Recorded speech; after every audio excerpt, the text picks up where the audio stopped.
Right now on Wake Up, searching for a suspect. Rochester police on high alert after one of their own was shot in the line of duty. Where it happened and how that injured officer is doing this morning. Back in court, the liquor store owner accused of sexually abusing an employee will face a judge this morning. What's expected to happen in court today and what the case means for the future of the store. The few showers that we've been tracking for you so far this morning at Wake Up are dissipating across the area.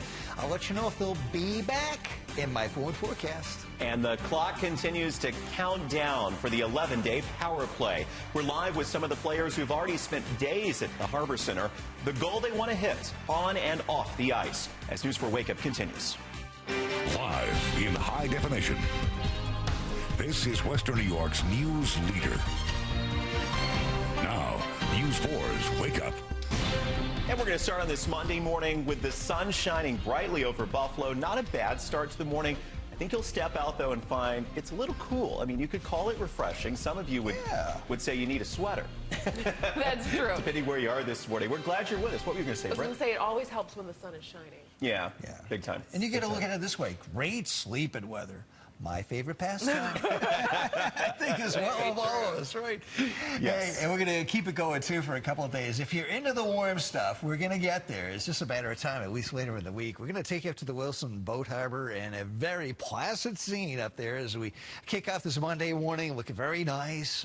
Some blue sky up there, just a few clouds. Great view from Elmwood Avenue, the Elmwood Strip down here in the city, and take it down to Olean. Looks like maybe a little bit of fog kind of scooting by near the riverfront down here, looking down Union Street, but for the most part, excellent visibility, and you're going to be looking at least maybe some bits of sun, at least in that direction, too. We were tracking just a few rain showers early this morning over the past hour or so. One kind of scooted across the southern tier. We had another one that just kind of rippled here along the border between Genesee and Wyoming County. But now we're kind of getting into a quiet period. Maybe in the next couple hours, really not a heck of a lot going on. But I suspect at least by later this morning, getting into the midday and the afternoon, we're going to start to see more showers and storms fire up primarily north and south of the city. As we check in on the temps, yeah, it's cool out there. Sweater weather, no doubt about it. Grand Island, good morning to you. 57 degrees. We have a 55 here at Akron, 54 off to the east in the eastern burbs at Alden, 62 by the harbor front at the Coast Guard Station right now, and 57 at OP to begin the day. Even low 50s down here in the southeast corner of the county, and readings drop even a bit further. Look at these 40s showing up near the Pennsylvania line early this morning. What the heck is going on here? Niagara Falls, 57 degrees. But hang in there. At least we're going to be turning the corner as we get into mid and late week.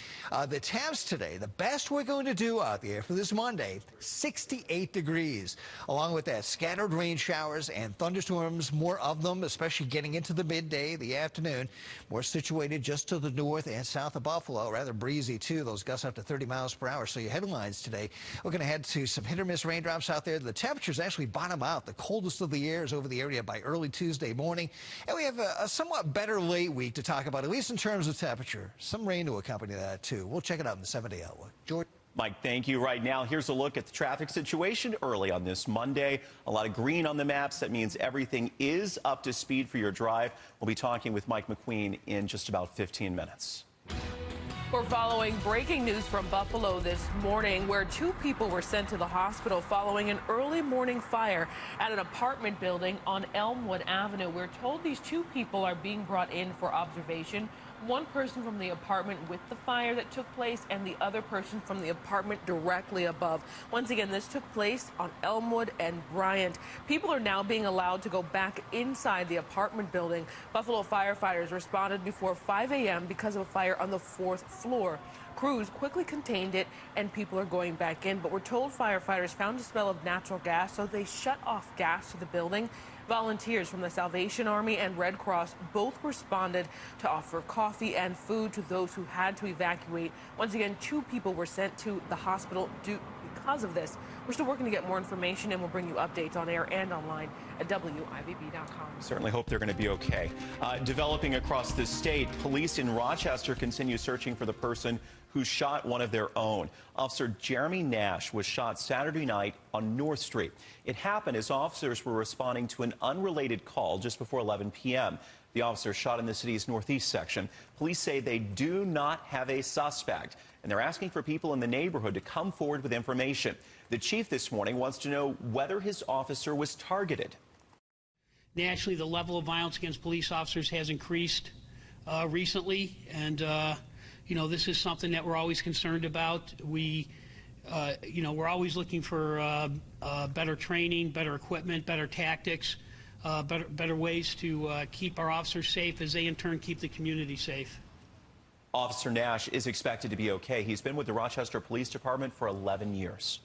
People in Niagara County are breathing a sigh of relief this morning. Officers have captured a man they considered to be armed and dangerous. The Niagara County Sheriff says 44-year-old John Ellington was taken into custody last night off Pletcher Road. He was wanted for an incident Saturday night in Lewiston, but investigators are not saying exactly what happened. The Lewiston police chief had told News 4 officers believed Ellington was a threat to himself. A shelter in place has been lifted. We will follow up with the sheriff's office to see if Ellington will face charges. We'll watch today as the case against a Tonawanda liquor store owner accused of sexually abusing an employee moves forward. Nasser Muhammad is due back in court later this morning. News 4's Katie Alexander is in the newsroom with more. Katie? Well, Brittany and Jordan, it could still be a while before this case goes to trial. If it does, Nasser Muhammad is due in court this morning for further proceedings. Prosecutors say Muhammad, who runs the Sheridan liquor store and the Sheridan Market at the Sunoco on Sheridan, pressured an 18-year-old employee into taking shots at his store on her first day on the job. They say that young woman went into a back room to get sick from drinking, and Muhammad followed her there and sexually assaulted her.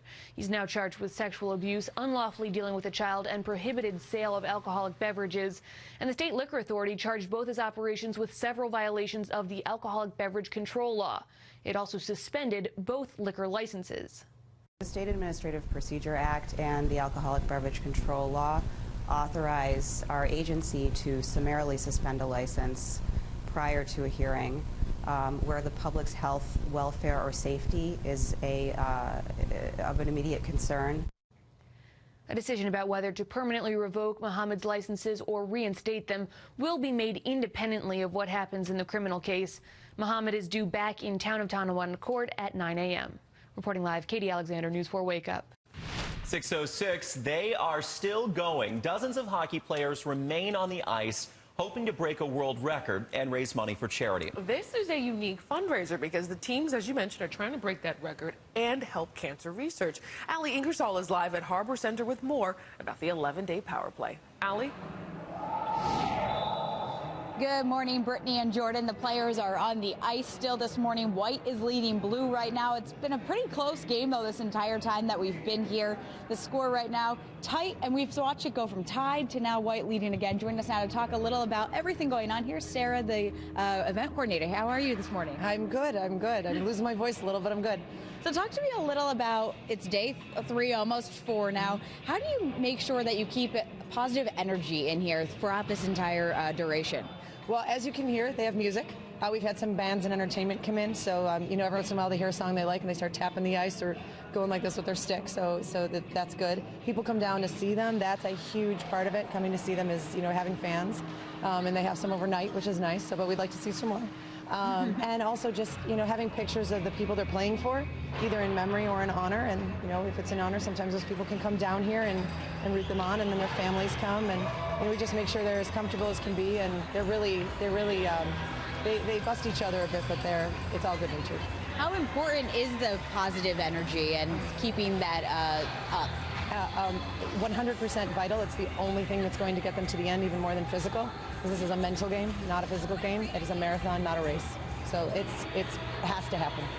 And what's as the event coordinator, what have been some of the challenges that you've faced, but also some of the highest highs that you've faced here? Well, I would say challenges. There's really not events like this that are 11 days long.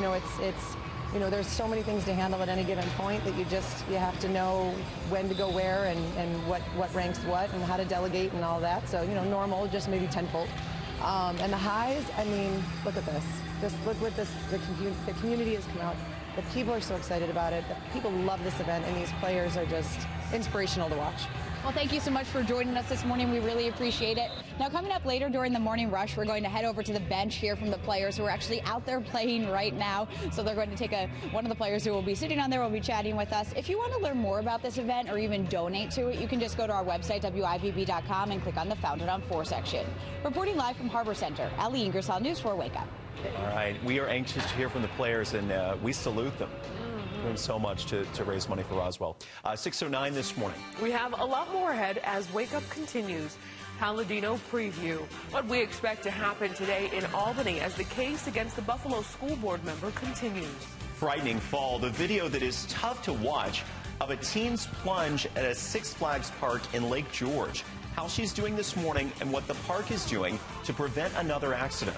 We're seeing some breaks of sun across parts of the area as we begin this Monday. Unfortunately, it's going to get squeezed out as we get into the afternoon as more showers and thunderstorms spiral up out there. I'll let you know where coming up straight ahead of my phone forecast.